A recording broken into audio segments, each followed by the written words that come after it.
जो मुख्यमंत्री है उनको करनाल से टिकट मिली है नायब सैनी जी को। वहीं कार्यकर्ताओं में काफी खुशी है। इस समय हम मौजूद है करनाल के करण कमल कार्यालय में। हमारे साथ जो है बीजेपी के जिलाध्यक्ष योगेंद्र राणा जी बने, उनसे जानते हैं सर क्या कुछ कहना चाहेंगे। काफी खुशी कार्यकर्ताओं में नजर आ रही है, जो टिकट मिली है कितनी खुशी, क्या कुछ।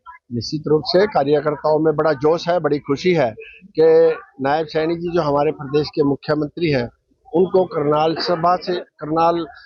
विधानसभा से उम्मीदवार बनाया है। उसके लिए मैं शीर्ष नेतृत्व का बहुत बहुत आभार व्यक्त करता हूं कि उनको यहां से उम्मीदवार बनाया। कि जिस प्रकार से पूर्व मुख्यमंत्री मनोहर लाल जी यहां से विधायक थे और उन्होंने 9.5 वर्ष तक पूरे प्रदेश की सेवा की, करनाल की जनता की सेवा की, और अब हमारे जो मुख्यमंत्री हैं श्रीमान नायब सैनी जी, वो भी जो जो काम माननीय पूर्व मुख्यमंत्री मनोहर लाल जी ने किए थे उन कामों को आगे बढ़ाने का और काम करेंगे और गति देने का काम करेंगे।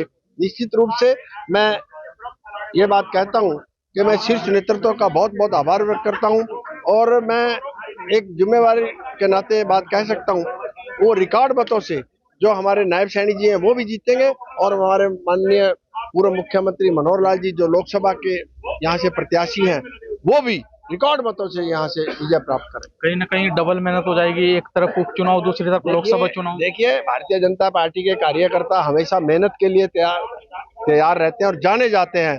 हमारा जो भारतीय जनता पार्टी का पन्ना प्रमुख से लेकर चाहे बूथ का कार्यकर्ता हो, हमारा चाहे शक्ति केंद्र का कार्यकर्ता हो, मंडल का कार्यकर्ता हो, जिले का कार्यकर्ता हो, प्रदेश का कार्यकर्ता हो, प्रकोष्ठ का कार्यकर्ता हो, विभाग का कार्यकर्ता हो, हर कार्यकर्ता हर काम के लिए 24 घंटे तैयार रहता है। और राजनीतिक किसी भी पार्टी के कार्यकर्ता के लिए ये अपने आप में बड़े ही खुशी की बात है। मैं कहता हूँ भारतीय जनता पार्टी के करनाल का जिला अध्यक्ष होने के नाते मेरे लिए इससे खुशी की बात हो नहीं सकती कि यहाँ से पूर्व मुख्यमंत्री जी भी चुनाव लड़ रहे हैं और मौजूदा मुख्यमंत्री जी भी चुनाव लड़ रहे हैं। ये मेरे लिए, ये सब करनाल वासियों के लिए बड़े सौभाग्य की बात है। देखा जाए तो जो बीजेपी है सभी 10 की 10 लोकसभा सीटों पर उन्होंने अपने प्रत्याशी घोषित कर दिए, उपचुनाव पर भी कर दिया है। जो दूसरी पार्टी है वो अभी तक अपने जो प्रत्याशी वो भी घोषित नहीं कर पाई है, हालांकि कुछ सीटों को छोड़कर। देखिए, उनके पास तो प्रत्याशी नहीं है, अभी तो उनको सोचना पड़ रहा है किसको मैदान में उतारे किसको नहीं उतारे।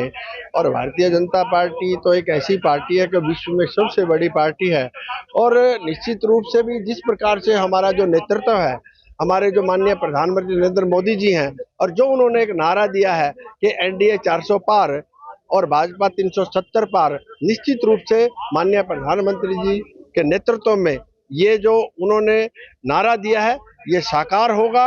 और कहीं ना कहीं इसके लिए मैं आप सबको ये बात कहना चाहूंगा कि जो हमारे हरियाणा की 10 की 10 लोकसभा सीटें वो भारतीय जनता पार्टी के हमारे जो प्रत्याशी हैं वो भारी मतों से जीतेंगे और 10 की 10 सीटें नरेंद्र मोदी जी की झोली में डालने का काम करें। कहीं ना कहीं जो दूसरी पार्टी है, मुख्यमंत्री जो पूर्व मुख्यमंत्री जी हैं उनके कार्यकाल को देखकर घबरा रहे हैं, कहीं ना कहीं तो ना हो जाए टकराव ना हो जाए, कहीं ना कहीं डर लग रहा है उनको भी, जो प्रत्याशी उतारने में इतनी देरी हो रही है। निश्चित रूप से जैसे मैंने पहले कहा कि चाहे कांग्रेस की बात यदि मैं करूं, कांग्रेस के पास प्रत्याशी ही नहीं है, वो किसको उतारे।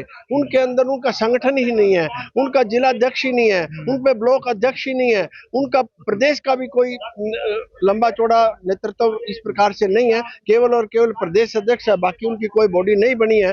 तो भारतीय जनता पार्टी का तो पन्ना प्रमुख से लेकर और प्रदेश अध्यक्ष या राष्ट्रीय अध्यक्ष तक ऐसा कोई भी पद नहीं है कि जो खाली हो, क्योंकि भारतीय जनता पार्टी जिस प्रकार से विश्व की सबसे बड़ी पार्टी है, हमारे पास विश्व का सबसे सर्वश्रेष्ठ नेतृत्व हमारे पास है माननीय प्रधानमंत्री नरेंद्र मोदी जी के रूप में। हमारे पास यदि मैं हरियाणा की बात करूं, जिस प्रकार से माननीय मनोहर लाल जी ने 9.5 वर्ष तक इस प्रदेश की सेवा की है, नए नए आयाम छुए हैं, नए नए रिकॉर्ड बनाए हैं, एक हमारे प्रदेश को एक नई दिशा देने का जो काम मनोहर लाल जी ने किया है, उस सारे काम को आगे और गति बढ़ाने का जो काम नायब सैनी जी आगे करने वाले हैं।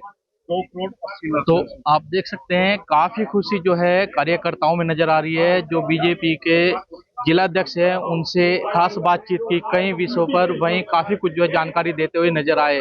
करनाल से डेली पोस्ट पंजाब हरियाणा हिमाचल के लिए अमित भटनागर की रिपोर्ट।